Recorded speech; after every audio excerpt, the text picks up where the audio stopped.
Osmosis, तो हमने osmosis के बारे में पढ़ लिया है। अब हमको रिवर्स ऑस्मोसिस यानी कि प्रतिलोम ऑस्मोसिस के बारे में पढ़ना है। If a pressure greater than the osmotic pressure is applied on the solution, the solvent will flow from the solution into the pure solvent through semi permeable membrane. जब क्या होता है कि हम ऑस्मोटिक प्रेशर जो हम अप्लाई करते हैं उसको हम सॉल्वेंट को सॉल्यूशन में मिलाने से रोकने के लिए करते हैं, लेकिन जब हम इस ऑस्मोटिक प्रेशर से भी ज्यादा, अगर जरूरत से ज्यादा हम प्रेशर लगा दें तो क्या होता है कि the solvent will flow from the solution. तो जो सॉल्यूशन है वो सॉल्वेंट से भी निकलकर जो सॉल्यूशन है वो क्या करता है कि सॉल्वेंट की ओर जाने लगता है। पहले सॉल्वेंट सॉल्यूशन की ओर जा रहा था, यहाँ पे आप सॉल्यूशन से जो प्योर सॉल्वेंट है वो सेमी परमेबल से निकल करके जो है वो सॉल्वेंट की ओर जाने लगा है। इसको हम कहते हैं, इस प्रोसेस को हम कहते हैं reverse osmosis.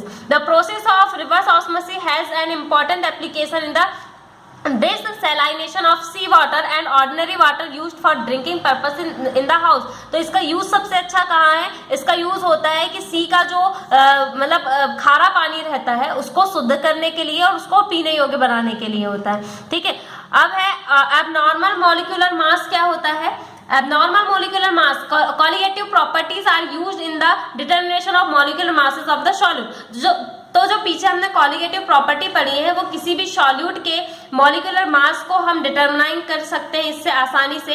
The expressions for the determination of molecular masses are applicable for ideal solution only. लेकिन ये जो एक्सप्रेशंस है वो सिर्फ और सिर्फ जो आइडियल सॉल्यूशन होते हैं उसके मॉलिक्यूलर मास को पे ही अप्लाई होता है। It is observe that the molecular mass is calculated by the measurement of colligative property such as lowering of vapour pressure, depression of freezing point, elevation of boiling point. ये सब पीछे हमने पढ़ा है कि अगर हमको किसी भी मॉलिक्यूलर मासेस का कैलकुलेटेड करना हो तो उसके लिए हमको कॉलिगेटिव प्रॉपर्टी जानना जरूरी है, जो कि वेपर का लोअरिंग है, फ्रीजिंग पॉइंट का डिप्रेशन है और बॉइलिंग पॉइंट का एलिवेशन है। ये सब are not is accordance with the actual molecular weight. ये जो है वो एक्चुअल मॉलिक्यूलर वेट को शो नहीं कर सकते। The reason for this may be, इसलिए इसके पीछे क्या रीजन है?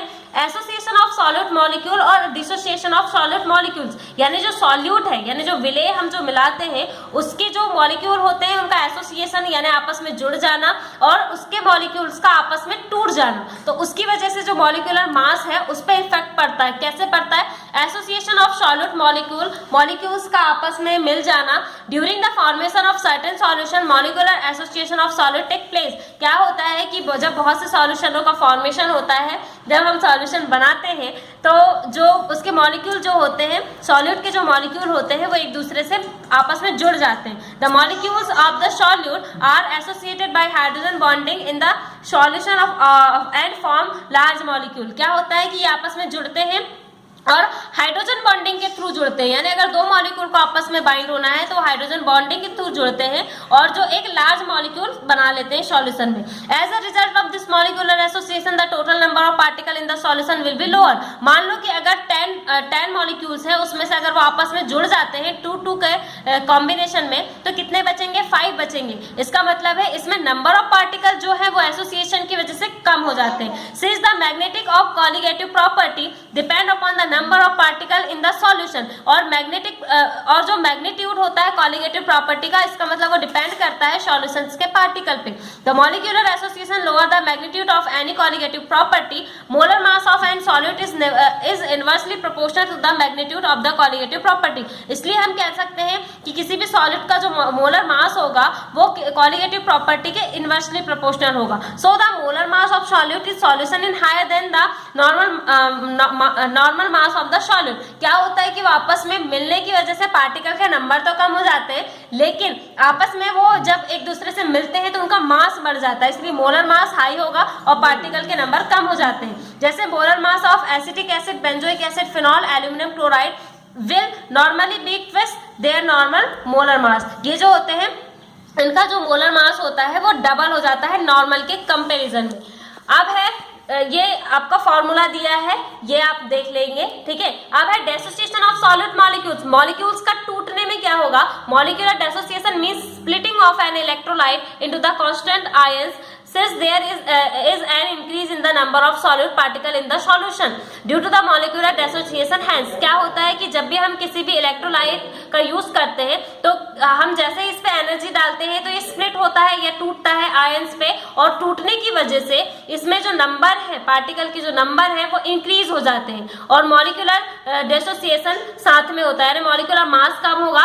This solution given higher value of colligative property, ये सॉल्यूशन हायर कॉलिगेटिव प्रॉपर्टी को शो करता है. The value of colligative properties are inversely proportional to the normal masses, so the molecular dissociation of a solute leads to a molar mass which is less than the normal value of the molar mass of the solute. इसमें टूटने की वजह से particles के number तो बढ़ जाते हैं लेकिन जो सॉल्यूशन का मोलर मास है वो कम हो जाता है, क्योंकि पार्टिकल्स टूटते हैं इसलिए उनका मास कम होता है. For example molar masses of KCl और BaCl2 and NaNO3 are less than their normal molar masses. Hence, due to the dissociation or association, abnormal molecular masses are obtained by above method. It may be expressed. अगर हमको dissociation और association को abnormal masses निकालना है तो उसके लिए आपको फॉर्मूला दिया है abnormal masses, abnormal molecular mass और नीचे है नॉर्मल मॉलिक्यूलर मास. उसी तरह ऊपर होगा normal number of solid particle और upon number of solid particle after dissociation और एसोसिएशन. अब वन हाफ फैक्टर क्या है? On comparing the colligative property of electrolytes and non electrolytes, it is observe that osmotic pressure, depression in freezing point and elevation in boiling point of electrolyte is greater than that of non electrolyte. ये जब compare करते हैं हम electrolyte और non electrolyte यानी विद्युत अपघट्य और विद्युत अनपघट्य जो विलयन होते हैं उनके बीच की कॉलिगेटिव प्रॉपर्टी के बीच हम कंपैरिजन करते हैं तो हमको पता चलता है कि जो इलेक्ट्रोलाइट की जो कॉलिगेटिव प्रॉपर्टी होती है वो नॉन इलेक्ट्रोलाइट की तुलना में बहुत ज्यादा हायर होती है. Van't Hoff express the colligative property of both types of substance by the factor known as van't Hoff factor. तो वन हाफ ने इसी कॉलिगेटिव प्रॉपर्टी को अलग अलग सब्सटेंस के लिए शो किया है और इसी फैक्टर को हम वन हाफ फैक्टर कहते हैं, जिसको हम आई से डिनोट करते हैं. तो i is equal observe value of colligative property upon calculated value of colligative property. तो ऊपर जो हमने ऑब्जर्व किया है, जो हमने देखा है वो, और नीचे जो हमने सैद्धांतिक रूप से कैलकुलेट किया है वो प्रॉपर्टी हम लिखते हैं. तो ये आपको सिर्फ यहाँ तक पढ़ना है.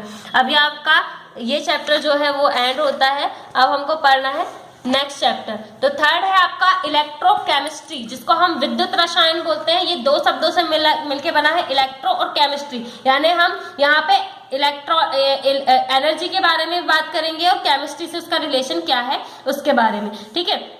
Electrical energy is very important in our daily life. The properties of a country depend upon in electricity production capacity. तो अभी हमारी लाइफ में क्या इंपॉर्टेंस है ये बता रहा है कि हर कंट्री की जो उसकी मतलब विकास है वो इलेक्ट्रिसिटी के प्रोडक्शन पे डिपेंड करता है. Chemical changes are also closely related to electrical energy. जितने भी केमिकल्स में चेंज होते हैं, जितने भी परिवर्तन होंगे अगर किसी केमिकल में, तो वो इलेक्ट्रिकल एनर्जी से डायरेक्टली रिलेटेड होते हैं. Electricity is produce by the reaction of zinc and copper. हम इलेक्ट्रिसिटी को बना सकते हैं जिंक और कॉपर की केमिकल रिएक्शन करवा के. Therefore we can say that electrical energy and chemical energy are closely related to each other. इसलिए हम बोल सकते हैं कि केमिकल और जो इलेक्ट्रिकल है वो दोनों एनर्जी आपस में जो है वो कनेक्टेड है. Electrochemistry is the branch of chemistry which deals with the study of relation between electricity and chemical reaction. तो इलेक्ट्रोकेमिस्ट्री साइंस की वो ब्रांच है, केमिस्ट्री की वो ब्रांच है जिसमें हम रिलेशन शो करते हैं किसके बीच में, इलेक्ट्रिसिटी और केमिकल रिएक्शन के बीच में. Therefore the branch of chemistry that deals with the study of relation between electricity and chemical reaction and their interchange is called electrochemistry. तो केमिस्ट्री की वो ब्रांच है जिसमें कि हम इलेक्ट्रिसिटी और केमिकल रिएक्शंस के बीच में आपस में जो परिवर्तन हो रहे हैं उसकी स्टडी करते हैं और इसी को हम इलेक्ट्रोकेमिस्ट्री कहते हैं. ठीक है. अब हमको जानना है सम जनरल डिफाइनिंग टर्म. अगर हमको इलेक्ट्रोकेमिस्ट्री पढ़नी है तो कुछ टर्म है जिनके बारे में जानना जरूरी है. Conductor and non conductor. ठीक है. तो on the basis of flow of electricity matter is classified into the following two classes. क्या इलेक्ट्रिसिटी किसी भी सब्सटेंस से कितनी ज्यादा फ्लो कर रही है उसके आधार पे हम हर एक मैटर या पदार्थ को दो भागों में बांटते हैं. एक है conductor. Matter which can pass electricity are called conductor. वो मैटर या वो पदार्थ जो अपने में से इलेक्ट्रिसिटी को पास होने देते हैं वो कंडक्टर कहलाते हैं. Non conductor, matter which can not pass electricity are called non conductor. वो मैटर जो अपने में से इलेक्ट्रिसिटी पास नहीं करने देते वो नॉन कंडक्टर कहलाते हैं। On the basis of mechanism of flow of electricity conductor are divided into two part. हम इलेक्ट्रिसिटी के फ्लो करने की जो विधि है उसके आधार पर कंडक्टर को दो भागों में बांटते हैं। पहला है मेटेलिक कंडक्टर या धातु कंडक्टर जिसको बोलते हैं। These substance conduct electricity due to flow of electron from high potential to low potential। तो ये जो कंडक्टर होते हैं इनको मेटेलिक क्यों बोल रहे हैं, क्योंकि ये जो मैटर है या ये जो कंडक्टर है उसमें इलेक्ट्रिसिटी का फ्लो जो होता है वो इलेक्ट्रॉन के फ्लो की वजह से होता है, यानी इलेक्ट्रॉन एक जगह से दूसरी जगह फ्लो करते हैं उसकी वजह से इसमें मूवमेंट होता है, और वो जो इलेक्ट्रॉन है वो हाई पोटेंशियल से लो पोटेंशियल की ओर फ्लो करते हैं। No change in chemical composition occur by the flow of electricity but some heat of produce. इसमें इस कंडक्टर में इलेक्ट्रिसिटी फ्लो करने पे कोई भी केमिकल चेंज तो नहीं होता लेकिन इसमें हीट प्रोड्यूस होती है। इलेक्ट्रोलाइसिस क्या है? These are substance which given ions and solution और इस फ्यूज स्टेट। ये इलेक्ट्रोलाइसिस वो मैटर या वो पदार्थ होते हैं जो अपनी घुलित या पिघली हुई अवस्था में अपने आयंस को शो करते हैं। This conductor undergo chemical change bye the flow of electricity. ये जो है इनमें केमिकल चेंज होता है इलेक्ट्रिसिटी फ्लो करने पे। Generally this decompose due to flow of electricity. ये इलेक्ट्रिसिटी फ्लो करने पे टूट जाते हैं। Therefore these are known as electrolytic या इलेक्ट्रोलाइट कंडक्टर। इसलिए हम इसको इलेक्ट्रोलाइसिस या विद्युत अपघट्ट कहते हैं।